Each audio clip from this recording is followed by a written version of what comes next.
Welcome to the Lift Your Story podcast as we celebrate our 100th episode with Colleen Biggs. Hi, everyone. I am Lorianne. I am that gal from Milton, Ontario, Canada, and I'm with. I am that guy. I am Roy Miller from Dallas, Texas, and we would like to welcome you to our Lift Your Story podcast. So in this episode, which is a very special episode because it's our 100th, we have Colleen Biggs, and she's the founder of Lead Up for Women. Thank you for being with us. Oh my gosh, the 100th episode. Yep. I am so honored. Thank you so much. This is just incredible. What an honor. I had no idea. Excited to be here. And it's International Women's Day. I mean, it couldn't be the perfect storm, right? It's just perfect day. Exactly. Right. So, Colleen, tell us about Lead Up for Women. Well, I'm going to roll that back a little bit and tell you a little bit about, why Lead Up for Women, because unless you know why I started it, Lead Up for Women really doesn't make sense. So, I went back and did a lot of soul searching, and I hired someone to help me do this. I have never shared this story with anyone, so I'm sharing it here at the 100th episode first with you guys. So a lot of people don't know this about me. But I really felt like I created Lead Up for Women out of my feelings that I had in corporate of being kind of kept in this box, right? Where I was told this is your job and you don't want to go outside of that to really create something different. And I figured, I struggle with women. There was always this... I don't want to go as far as saying backstabbing, but sometimes you feel like you're being thrown under the bus or someone doesn't trust you or conversations are happening behind closed doors instead of people having the conversations in the room, right? And it just felt like there were only a few positions for women in the company and the women were fighting for them instead of banding together and creating more, right? It just felt like that. And again, this is just the way I felt, so that validates my feelings and how I felt in that moment. And so as I hired someone and learned as I went way back, we know that a lot of who we are today and what is really 80% of what we're operating off of every day was built and wired back when we were children. And I saw as I went back that there was a lot of places in my life where I didn't have a voice, that what I had to say didn't matter. I came from a very abusive family, and my choices and things I wanted in my life, they didn't matter to anybody. And so I see now through my journey and in my voice not mattering, me being in corporate and watching other people being promoted around me and wanting to step into the spotlight. But, I was confident in what I did, but I felt like I didn't have the self-esteem to stay there long enough to say me, right? Because corporate's all about no I in team. We're a team. We do everything as a team. So I wanted to do everything as a team and not stand out. Well, here's the problem with that. If we don't step in the spotlight and stand out, then no one really knows what we want, what we desire, where we want to go in our career, and what we're capable of. So I decided one day to gather everyone and put them in a room and say, hey, I want to tell you what I want, what I've done for this company, where I want my career to go.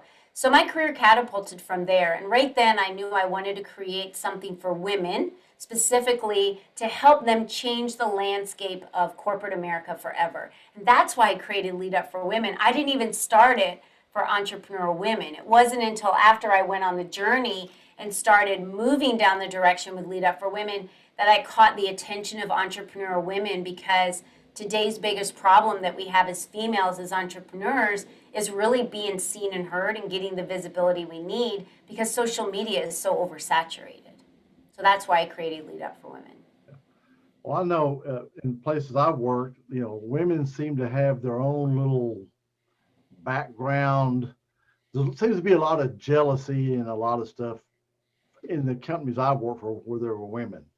That may just be my perception, but at each one I worked at, there always seemed to be some underlying issues between all the women. Yeah. I'm glad that you said that from your perspective, because it really is truly from the perspective of females would say the same thing for some reason. And I do believe it's because there's not as many jobs that we, would want to pursue available. And so we're fighting over the ones that exist. And there's a lot of jealousy. There's a lot of judgment. And I wanted to create a community where women could feel safe and nurtured and not be afraid to speak out and not be afraid to have an opinion and not be afraid to flaunt their influence and their message and their voice. And that is not something that is wide accepted in corporate America for females to do that. It took a long time for us to even get a seat at the table. And now when the seat is available, it's rare that we actually get to have our voices be heard in that seat. Yeah. Very true. I think you can speak to some of that, can't you, Lorianne? Did Yeah. you kind of have that issue where you worked? It was, yes. I mean, I wouldn't say though, in my particular case, it wasn't the women. I mean, I was in a very male dominated industry though, and so the women bonded together. It was an opposite feeling, like we were really close together. In the 7 years I was there were probably two that were what we were talking about, who judged a few people out there, but for the most part we were close. But to get past that in the corporate, you did have to speak out. If you didn't, you weren't going to go anywhere. Yeah. That was it. I agree. I had a very male-dominated. I was in male-dominated industries for so long that I looked in my closet one day and realized that I had 8 or 9 suits lined up.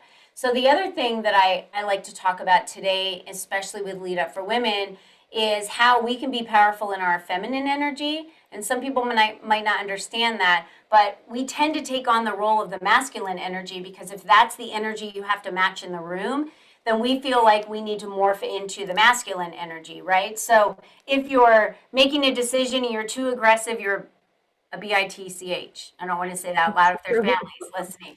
But if you're too submissive, right, then you're just a pushover. So where's the balance there? So women bring so much, not only to the workforce, but to entrepreneurship and how we see from through our perspective, the way that we are able to nurture our people skills and how we're authentic and connecting with other people. And so my goal with Lead Up for Women is to provide them all these platforms for them to stand on, be seen and be heard, and expand their influence. Because you could be the best pizza place in town, but honestly, if no one knows about you, you're the bankrupt pizza place in town. Let's just be real. We're not out here to have hobbies. We're out here to run real businesses and provide jobs for people. And we're capable of doing that. All of the women that I work with are capable of doing that. The women in Lead Up for Women are capable of doing that. Sometimes they just need a little help stepping into a spotlight. Yeah, I was in construction and we had women engineers and architects, and we would go to a meeting, there'd be 20 or 25 people there. And I can remember this one time we had a female engineer, and so she was trying to explain something, and one of the guys said, "Listen, honey," and she goes, "I'm not your honey. I'm a licensed electrical engineer. I know what I'm doing. And I'm not your honey. I'm going to tell you how this is going to be done." And man, that whole room, the guy deserved what he got. But it was so embarrassing to be sitting there in that meeting, But she was right. Yeah. We've come a long way, haven't we? And I look at the way it is today, and I think the pandemic has really helped with giving people ownership and responsibility of their work by them working virtually and needing to still produce for the company. And so I see a lot of women stepping up and bringing together cultures and creating better diversity in cultures in so many different corporate areas. But now it seems like my shift has really moved to female entrepreneurs. So now it's about helping women, especially now, helping women that don't want to rely on their corporate jobs anymore, know that what they have to teach, the skills that they've learned in the past, they can apply those moving forward and they can build their own businesses off of that. Yeah. Yeah. Yeah, because I think it's funny. Most people are afraid. They've had that regular paycheck, and they just lack the confidence of, I don't really know anything. How can I start a business? But you really know more than you know. Oh, yeah, you do. And here's the thing. I named one of my programs LEAP on purpose, and it stands for Lead with Accelerated, Enhanced Accelerated to Reach Your Peak Potential. And I called it LEAP because it's what I did. I took a leap of faith from corporate to starting this business. I had no idea how I was going to make money. I really didn't. I had a business plan, but that never goes as planned when you first start a business, just so everyone's aware of that. I've been launching businesses for 18 years. You can plan and plan and plan till the sun comes up, but it really never goes as planned. So you always have to have plan B, plan C, plan D, and plan E. And we're our own safety nets. When your backup is against the wall, you will find a way to make money. You will find a way to make it work. And here's the thing. We're not alone. That's the other reason why I created this community. We aren't out there just as these lone wolves trying to run these businesses. All you have to do is reach out to another female, another male, anyone that's in your circle, anyone in another circle, and ask for help. It's amazing to me when we ask for help, which is something that women really aren't used to doing because we're used to helping others. So to ask someone to help us, that's a shift there, just in itself. For women moving into the future, that is something that we all need to learn to do. We need to learn to be quitters. We need to learn to say no, and we need to learn to ask for what we want. That's Yeah. very true. Yeah, it's hard to ask people for help. Most people that they feel like, well, I failed. I'm not, this guy's or gal's too successful. They're not going to help somebody like me. It's that fear. Everybody's got that fear of asking for help. Yeah. Yeah, I think it exists, but it exists within us. Yeah. And it just becomes a limiting belief. Yeah. It's a limiting belief we put on ourselves, and we put it on ourselves because it's easier to say I'm afraid than it is to actually go after it, because two things are going to happen. A, you're either going to succeed, which some people are afraid of succeeding because they don't know what to even do if they succeed, or B, they're afraid of what they call failure. And failure really isn't failure. Failure is, to me, God's way of shutting one door to say that's the wrong path. I need you on the other path. So it's just a way of us being guided to know which path we need to go down. And that's why, like you said, it's hard for people to ask. But if you create a community and you purposefully get this community together regularly, then people don't feel so out of sorts reaching out for collaboration and assistance. Yeah. It's interesting because I was going to bring up that there was an organization I headed up, which was for new entrepreneurs, and we were run by a board of directors. We were not for profit. And when I went into the hiring, the one gentleman, of course, old school, was asking me, well, why aren't you home with your children? And doesn't your husband make enough money? Now, this was 20 years ago, but even 20 years ago, that's still like 2000. You should have been ahead of your time. The other board of directors were so freaked out thinking, oh my goodness, you're not going to say, you're not going, because it could have been a lawsuit, because discrimination. That's the other thing too, though. I find that women, they have to watch though, how far you're going to victimize yourself or you're going to martyr yourself. I just took that with a grain of salt, saying I'm more than happy to answer those questions. I know this is something that you shouldn't be asking, but I'm more than glad to say it. First of all, it's really none of your business. And secondly, this is where I'm at. This is what I want to do. And my kids are well cared for. Don't worry about it. So there's a certain point too where, not putting your back up against the wall is what I'm trying to say. We have to learn to deal with it and, do it in a very graceful and professional way. Yeah, you mentioned a really good point because things are happening for us, right? Life is happening for us, not to us. So people remember you on how you come out of a situation. They don't remember you from the situation, right? So you remember that female engineer from how she responded to the situation, not necessarily the situation itself. Yeah, exactly. Yeah. Perfect. That's perfectly well put, I think. Yeah. So it's our responsibility as entrepreneurs, it's our responsibility to succeed and reach the goals, and success to everyone looks different. Success in my world, because I've been a corporate dropout, right? I've retired from corporate. I'm done with that life. For me, success is time. Having freedom of time is success in my world. Someone else that maybe has been an entrepreneur their whole life, They might not visualize time as an asset or as a currency like I do.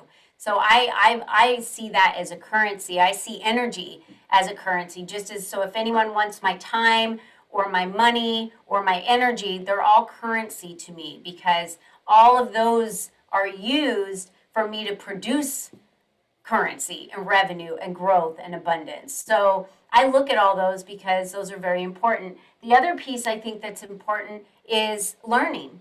You know, as entrepreneurs, especially someone in my position where I have this huge community with tens and thousands of women in it, and I'm constantly running events and supporting and mentoring, and I'm a high success coach, so I'm mentoring business launches, and I have masterminds. I'm the mentor a lot.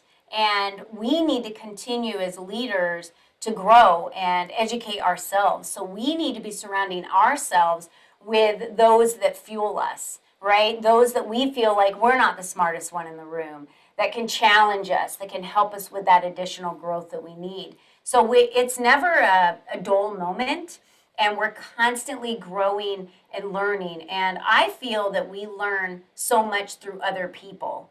And so that's why, again, the magazine, the podcast, the webinars, the Thrive Thursdays, the Member Monday Spotlights, that everything that we do is about learning and being educated, motivated, and inspired by other women, because we all learn from them. Why reinvent the wheel, right? If you can leave the ladder down and lift someone up, you know, to lead up, it's not about stealing the oil from their lamps. It's about teaching them how to keep their light lit, because that's who we need to be in the future.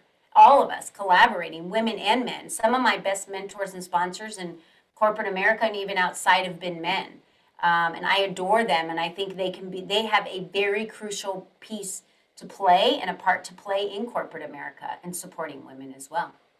Absolutely. Yeah. It's interesting you mentioned time, because I think as we progress through our career and family and age, time becomes a lot more important than money. Mm-hmm. Oh, yes. You can Time always gets, get more money, you can't get more time. no, it gives us vacation. It gives us time with our grandkids. It gives us, you know, when you start having all those grandkids coming around, it feels like every weekend you're at a birthday party, right? And so we need more time. So that is definitely a precious commodity that we can't waste. No one lays on their deathbed and said, I wish I would have worked more. I wish I would have done that deal. I wish it, you know, think of the things that you're passing up today. Because I told my husband the other day, today turns into yesterday and tomorrow's not here yet. So don't have anxiety about what's going to happen tomorrow, because we're not even promised that. We don't even know if we're going to wake up. We have today. So live in today. Make decisions based on today. And you will live a much happier life. And you will be a lot more, you know, less stress if we just live in the journey. It's interesting because I was watching that today. Denzel Washington is saying, you never see a U-Haul following a hearse. You're right. True. You're not taking anything with you, is what he's saying. Yeah. So you might as well leave it all here on earth, because this is your time. Mhm. This is your time. Yeah. So That's can hilarious. you tell us a little bit about your book, the books you've written? Yeah, so Anatomy of Accomplishment is one of the books I've written. And I did a compilation book with several other authors in this. And it really is your masterful. I have one right here. Let me reach back and grab it. It really is all about, you know, bigger, bolder, better business results. So that's what this one's about here. You can see it. And so this one became a #1 international bestseller. This is like a handbook from a bunch of different women on how to be successful in business. So I love that. I also published the magazine that I have right here. There's one behind me. So I'm the publisher of this magazine. We do it bi-monthly. So we publish this magazine. And then I have a couple journals here that I've published. I'm working on 3 other books right now. So I'm going to probably have another 3 or 4 books by the time the year's over. But these journals, the reason why I purchased or wrote these journals, these were downloads that came to me. And it was all about gratitude. So in here, on one side, you get the opportunity to list, you know, what are you grateful for? And then talk about over here, what are you going to do today that fills your cup? You know, women, like I talked about, we do a lot of serving and giving to others, but you cannot serve others when your cup is empty. And women need to learn that it's not selfish for us to take care of ourselves. It's not selfish for us to make money. It's not selfish for us to be independent. And it's not selfish for us to think of our business first sometimes. And a book I was just reading called The One Thing not too long ago, Yep. they compartmentalized two things that I love. He said, don't look at your personal life and your business as trying to balance it. And I've never thought about, a balance doesn't exist. I always looked at it as priority. If you're prioritizing your business, you're prioritizing it over your family. He said that's not true.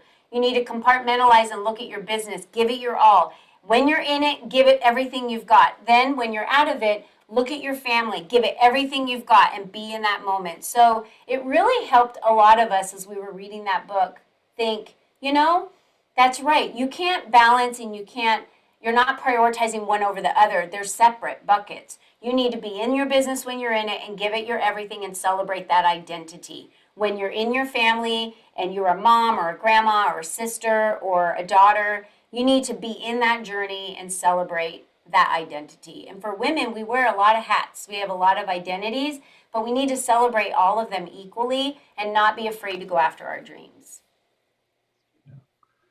Yeah. So you're a big collaborator. I am. I love collaborating because, again, I don't really believe it's what you know. I really do believe it's all about who you know. We're all very smart. We're all very skilled. We all have skill sets that we've acquired over the years. But really, what are you going to do with all those skill sets if no one opened doors for you, if no one gives you the opportunity, if no one knows you? And so I want to make it easy for women to be known and be seen and contact them with other people that I know. And it warms my heart when people connect to me with others, and then that person's like, oh, you have to meet this person, and they connect me with them, because really that's the ripple effect, and that is what makes long-lasting effects. That changes landscapes, and that's really what we're after, isn't it? We don't want all this effort to be for nothing. We want to change the landscape for those that come behind us. It's true. I remember when I was younger, my dad said, well, I can get you into this and that. No, I'm going to do it all by myself. My daughter was the same. And I said, don't make the same mistake as mom. It is who you know. It's also what you know. It's a balance of both. You have to know, but don't be that, lone ranger saying, I'm going to do this on my own. You need to have the help to get there. So women don't need to wear that badge anymore. We don't need to wear that badge of busy. We don't need to wear that badge that I did it all by myself. We're not here to prove anything to anyone. We know we're awesome. We know we can run stellar businesses. We know that we have the confidence to do it. Now you just have to have the self-esteem to ask and allow doors to be open for you, because you never know where that could lead. Yeah. Well, thinking back, every job I ever got, I knew somebody. Mm-hmm. I never went anywhere just off the street to somebody I didn't know. I always got a job because I knew somebody. Hey, you need to come over here. Hey, this is a good guy. You ought to get him. So that's, I think even when I was a teenager, that I still, from that time to when I retired, every job I got was because I knew someone. Yeah, I admire that about men. I do. You guys are not afraid. You have so much confidence in yourselves and your abilities. And I really think it's just part of who you are as males. You're providers. And in this world, let's look at the way the family dynamic looks today. Sometimes females are the providers. So we've been forced into that world of needing to be that sole provider in a lot of these divorced families. And so I admire that men, they'll apply for a job if they think they're 15% qualified. Do you know women won't even apply unless they know they're 85% qualified? It's insane to me to think that there's that much of a gap, that men were like, yeah, I'll do it. I'll do the job. And women are like, no, I do not have those skills. I cannot do that job, And really that's part of why men have been able to move so swiftly up the curve, because you really just aren't afraid. And women, That, if you need to lean on another person, lean on another person. If you don't have a mentor or a sponsor, find one. And a sponsor is someone that opens doors for you. A mentor is someone there to kind of cheer you on and be your cheerleader in the corner.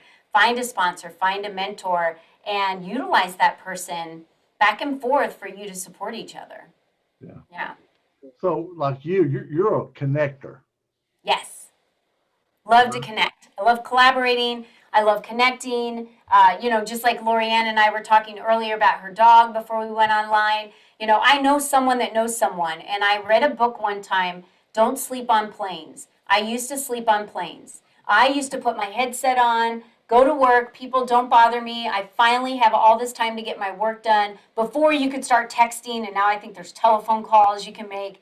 It was all about me just, getting in the zone. And then I read that book, and all he does is collaborate with people next to him. And if he might sit at a bar and start talking to someone next to him, he said, my sole purpose for talking to a person is to connect with them to see who I can connect them with.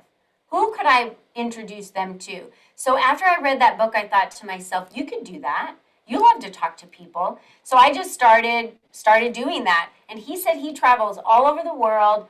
He can get anything he needs, ask for any favors because of all he's done for all these other people. It now just comes back to him tenfold. And I'm not even doing it for it to come back tenfold. I do it because that person that I connect Lorianne with now, I'm helping her. And she knows at the end of the day that the person I connect her with, that's the love of what they do. And they care so much about animals that now, they love helping out Lorianne.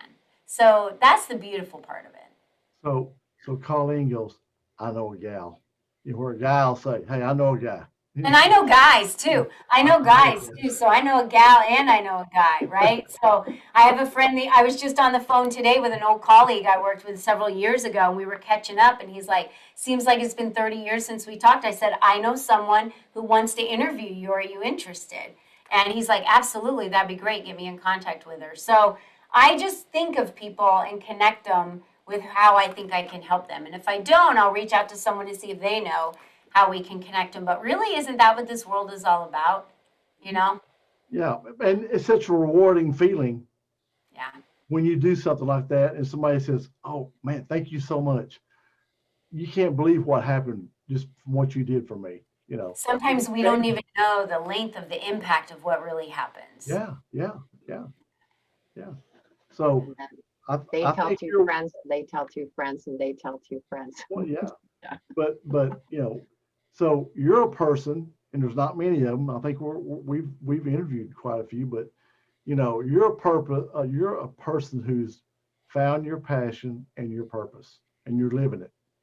Oh, yeah. Every day. I love my life every day. And I wake up in the morning, and that's why I wrote that journal. It's because I write my 10 gratitudes every morning. And because you cannot be in a negative headspace and in a gratitude headspace at the same time.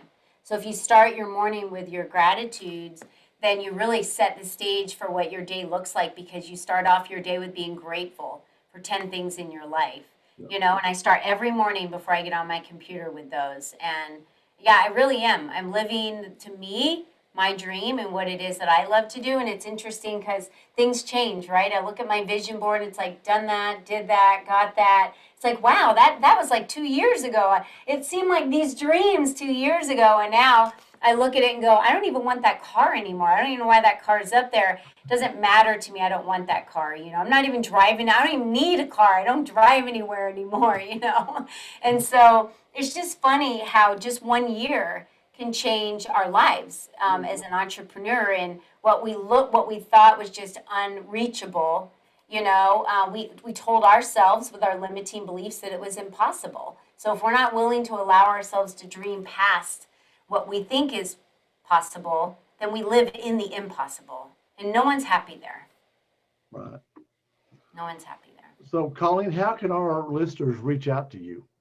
Well, this is the easiest part. I made it easy for everyone. I am Lead Up for Women everywhere. If you saw any links that I sent you, we're talking Pinterest, Instagram, Facebook, YouTube, LinkedIn. Of course, my name is Colleen Biggs, and they can find me as well personally. But I really do all of my work through Lead Up for Women. And so you can follow us on Facebook. You can follow us on Instagram. We've got over 20,000 followers on Instagram. You can follow us anywhere you'd like. We're constantly posting content that helps motivate, inspire, and educate the lives of women, give them tools to run their businesses and collaborate. And we invite them to free events constantly. So it's really all about how can we help women expand their influence. That's what my goal is. So anyone can reach me. They can claim a free magazine on our website, leadupforwomen.com. And you can email us at info@leadupforwomen.com, and we'll return your call as well. Wow, that's easy. That's easy.